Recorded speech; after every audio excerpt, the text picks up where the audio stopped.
Φίλες μου και φίλοι μου, καλώς ήρθατε στο κανάλι μου. Είμαι η Σεμέλη και μαζί θα προχωράμε σε αυτόν τον δρόμο. Χαίρομαι που πατήσατε να δείτε αυτό το βίντεο.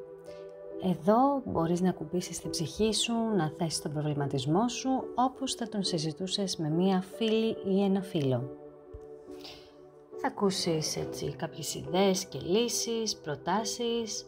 Αν δεις ότι κάποια από αυτές σου ταιριάζει, την κρατάς και την επεξεργάζεσαι. Γενικά, πριν πάρετε κάποια απόφαση, μπορείτε να παίρνετε το χρόνο σας, να ηρεμείτε, να το επεξεργάζεστε στο μυαλό σας και έπειτα να πράτετε.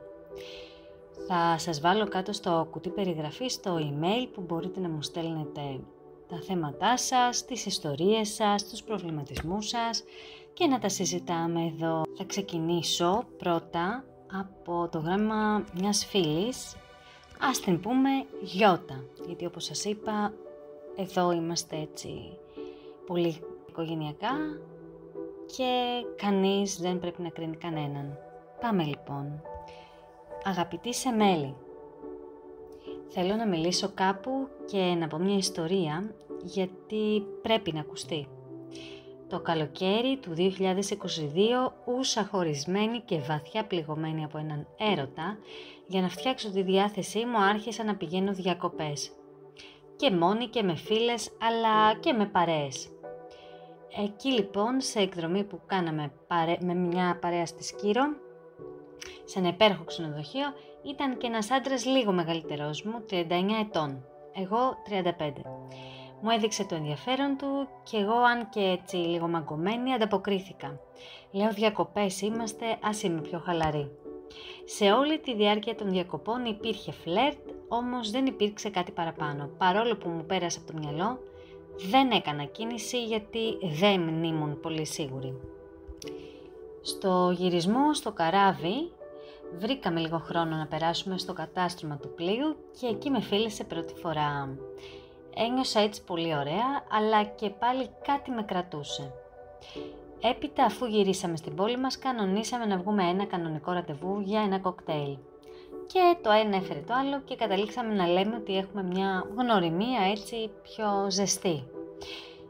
Βγαίναμε ζευγάρια με τους φίλους μας, πηγαίναμε κάποια πρωινά για μπάνιο οι δυο μας, αλλά ραντεβού έξω οι δυο μας λίγο σαν να το απέφευγε. Ήθελε να βρισκόμαστε σπίτι του και να κάνουμε και μετά να κοιμόμαστε. Όμως όταν εγώ εργαζόμουν και δεν μπορούσα να βγω το βράδυ, έβλεπα να ανεβάζει stories από κλαμπ της πόλης και να διασκεδάζει μέχρι το πρωί. Αυτό το έθεσα ως θέμα στην κουβέντα μας, αλλά μου είπε πως αυτό που του λέω τον προσβάλλει και δεν του αξίζουν τέτοια πράγματα. Και μου είπε πως το ότι μένουμε μέσα οφείλεται στο ότι όταν με βλέπει έτσι έτοιμη, ντυμένη και βαμμένη για να βγούμε, ξεσηκώνεται, ανάβει μέσα του και δεν μπορεί να συγκρατηθεί. Ήταν ευκατάστατος με τη δική του δουλειά και επέλεγε να ντύνεται έτσι με ρούχα από φίρμες, να οδηγεί ακριβά αυτοκίνητα, να διασκεδάζει στα κλαμπ της πόλης, μόνο εφόσον είχε κλείσει τραπέζι, πίνοντας σαμπάνιες και να κάνει έτσι τη ζωή ενός επιφανή προσώπου. Κανένα θέμα δεν αντιμετώπισα με αυτό. Ο δικός μου ο προβληματισμός ήρθε όταν άρχισε να μιλάει για τις γυναίκες με ένα περίεργο τρόπο. Η γυναίκα είναι για το σπίτι, για οικογένεια, να μην εργάζεται, να έχει στον άντρα της πλημμένα, σιδερωμένα, μαγειρεμένα κτλ. Το πρωί να ξυπνάει πριν από εκείνον και να του φτιάχνει τον καφέ και διάφορα τέτοια που για εμένα είναι trigger θέματα. Έφτασα να νιώθω σαν τρόπαιο, σαν να με έχει μόνο για να με δείχνει στην παρέα του τύπου «Κοιτάξτε τι κυκλοφορώ». Δεν άντεξα πολύ, συζήτησα με τον εαυτό μου και είδα ότι δεν μου αξίζει τέτοια συμπεριφορά και του ζήτησα να πάρουμε έτσι μια απόσταση, γιατί δεν νιώθω ότι μπορεί να βγει κάπου το μεταξύ μας. Είμαστε εντελώς διαφορετικοί. Για να πάρω ως απάντηση, εντάξει, ούτως ή άλλως δεν μπορούσα να σε δω και σοβαρά, εγώ θέλω μια διαθέσιμη γυναίκα. Εσύ τώρα, εντάξει, έτσι μου το βάζει και με τελίτσες η φίλη μου. Για να το απαντήσω κι εγώ, εύχομαι αυτά που λες να βρεθεί κάποιος να τα πει στη μητέρα και στην αδερφή σου, γιατί δεν ξέρεις πώς θα φέρνει η ζωή.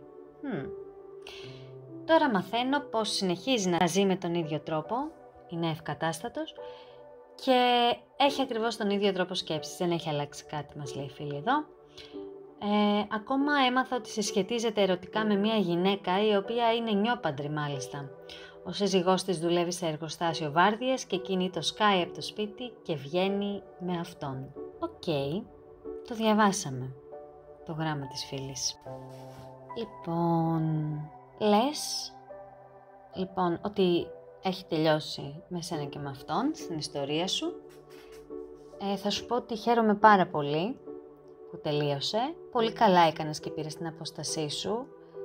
Πιστεύω ότι τη σφραγίδα να σιγουρευτείς εντελώς ότι ήταν σωστή η απόφαση αυτή για σένα, την έβαλε και η απάντησή του, ούτως ή άλλως δεν μπορούσε να σε δω σοβαρά. Δεν πιστεύω να το έβαλες μέσα σου, αυτή τη φράση που είπε, γιατί μάλλον απευθυνόταν στον εαυτό του.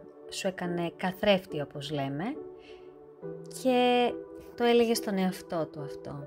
Μη σε εκπλήσει, είναι πολλοί άντρες που σκέφτονται έτσι και είναι και πολλές γυναίκες που αυτό ακριβώς αναζητούν. Οπότε ας τους αφήσουμε να βρούνε οι μεν τους δε και να ζήσουν ευτυχισμένοι και ωραίοι μέσα στην φούσκα τους. Τώρα από ό,τι καταλαβαίνω εσύ από την αρχή δεν ήσουν εντελώς σίγουρη. Γιατί όπως μου γράφεις στο γράμμα σου ήσουν χωρισμένη, κάτι σε κράταγε από το να αφαιθείς. Αυτά είναι κάποια σημάδια που αν δεν είσαι σίγουρη έτσι και νιώθεις ότι ζορίζεσαι, δεν το προχωράς. Δεν την προχωράς τη γνωριμία. Ελπίζω αυτό το έτσι μικρό συμβάν, δεν ξέρω και πόσο καιρό διήρκησε, δεν μου γράφεις, να μην σε πήρε από κάτω, γιατί η ζωή συνεχίζεται.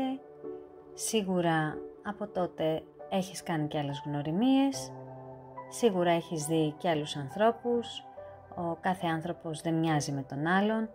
Βέβαια τώρα μπορείς να ξεχωρίσεις τους ανθρώπους που θέλουν σχέση από τους ανθρώπους που απλά καιροσκοπούν, θέλουν κάτι άλλο από σένα παρά σχέση.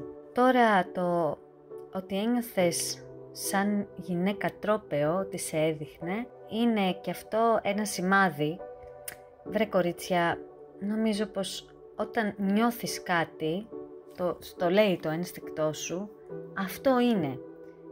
Δεν γίνεται να ξύπνησες ένα πρωί και να είπες συμβαίνει αυτό.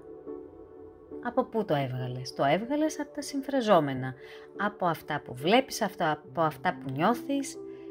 Λοιπόν, εύχομαι να μην σε στιγμάτισε αυτός ο άνθρωπος, απλά να πέρασε και να μην ακούμπησε. Ελπίζω σε καλύτερες επιλογές. Λάθος επιλογές θα συμβαίνουν πάντα, γιατί είμαστε άνθρωποι και ουδής αλάνθαστος. Κάποιες φορές είμαστε λίγο πιο ευάλωτοι και έτσι έλκουμε ανθρώπους που να μην μας ταιριάζουν.